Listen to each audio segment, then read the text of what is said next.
This is something that's very hot right now is corporate storytelling. So we have traditional storytelling, which is just, hey, guess what I did yesterday? Could have no point, no pattern, no structure. And then we have like movie storytelling, book storytelling, which is the traditional. I listened to you had a podcast with some people who were into storytelling and. Oh yeah, Dr. Stephen Jacoby and Bodge. Yeah. But that's more of a literary. So they have like, the hero's journey. You've heard of that? So the hero's journey is like this story about this person who, normal everyday life, then they go into some problem, they don't want to do it, but then they meet a mentor, the mentor helps them, they kind of kill the monster, come back, they get the girl, they get the money back, There's a whatever formula it is. to it. Yeah, and then they come back.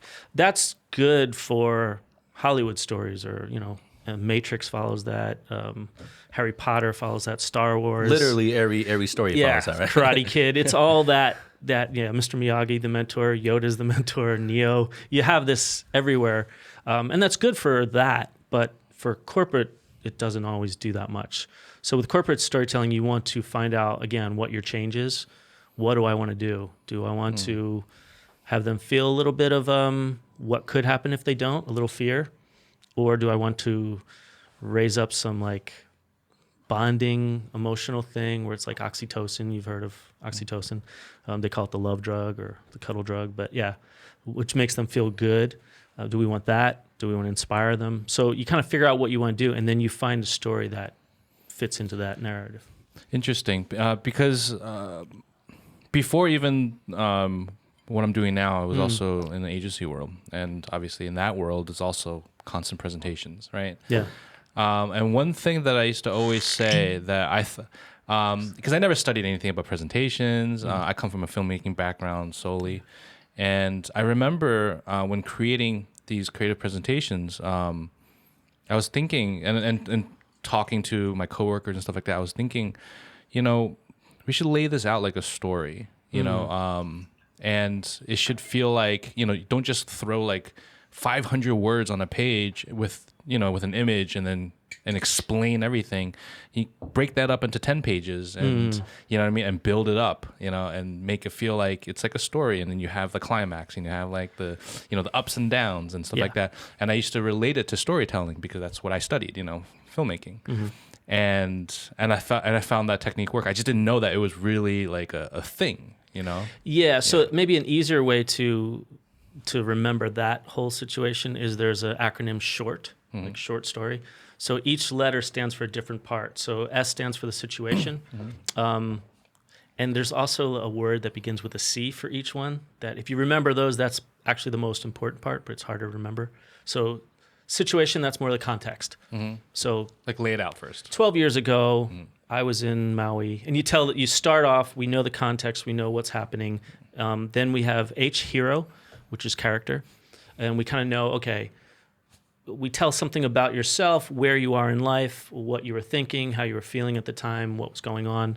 Then we get into ordeal, O, which is the conflict, the challenge that we have to face. So the bad guy, the problem, the disease, whatever happened that you had to overcome, the economic crisis, the COVID, whatever it is. And then we get into, where am I? Oh, R. R is resolution. So that's the conclusion. That's how you solve the problem. You killed the dragon. You got the girl back. You got the money. You got your name and respect back. Whatever it was. And then the last one is actually usually the most important. T, transformation. That's how that hero in the beginning is different than he was at the end. Yeah, and that's really the change. That's what people, and that makes a very motivational story. So I think a great example of that is like Steve Jobs. When he gave his commencement speech, he said, I was in college, I was kind of lost, I didn't have a hope, I was kind of aimless. I would come in, sit in classes, watch. If I liked it, I stayed. If I didn't, I left. Had no goals. Kind of met Wozniak, started up this thing in his garage. It started to go good. He got kicked out of the company. That's your conflict.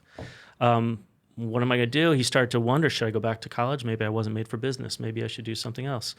Then he says, okay, no, I'm going to start Pixar and Next. That's the resolution. And then transformation, he's like, here I am giving a commencement speech in front of Harvard. And I'm Steve motherfucking Jobs, And they're handing me a an honorary degree. So it's basically, that's kind of the story that people want. And Steve Jobs, when you read his book, he wasn't a very nice guy. Yeah. He wasn't very likable.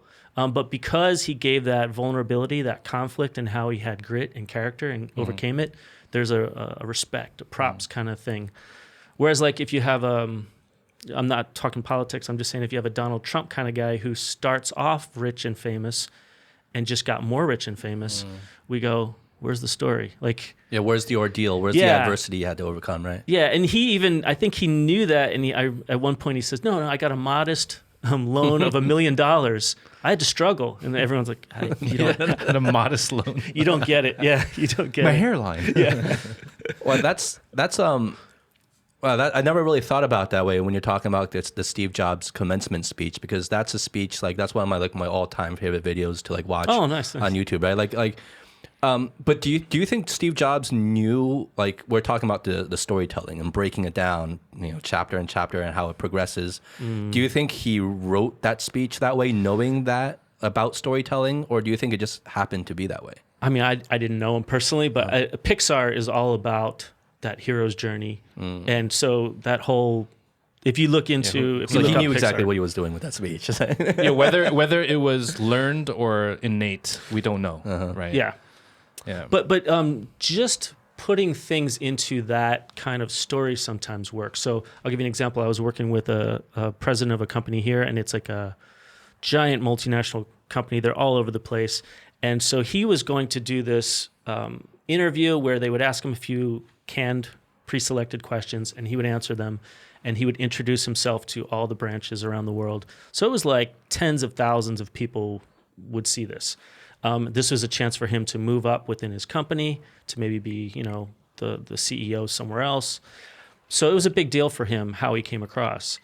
And he's a real nice guy, but he kind of just had a demeanor, like his brow kind of came down like this, and he just always looked upset. And he had a dry sense of humor, so when he joked around, he would just have the same dry face. And the Chinese people would be like, Didn't know if he was joking. yeah, or not, they right? just want to poke him like, yeah, is this a joke or not? So he had a little trouble with the way he came across. So one of the questions was, what's one thing that happened to you in your life that has really changed you the most? I was young, my dad died, and I decided then time is valuable. So I don't waste time. I don't let anyone on my team waste time. I don't take bull, and I don't let anyone get away with it. And I was like, okay, that's Got my good. work cut out for me here. So we were doing that ABC method that I do, and I said, when we talked about perception, what was the perception you wanted? He said, I wanted people to see me as a leader that people wanted to follow. I said, good. Now let's think about what you just did. Yeah. And he goes, yeah, I just made people follow me by fear. Intimidation. Right? Intimidation. So he's just like, okay, how do we do it? So all we did is I just took his story and put it in the short story formula. And just I was 18, I just graduated, I had this awesome girlfriend who's now my wife, things were going good. I got my first job, my first car. And he goes kind of context and who he was.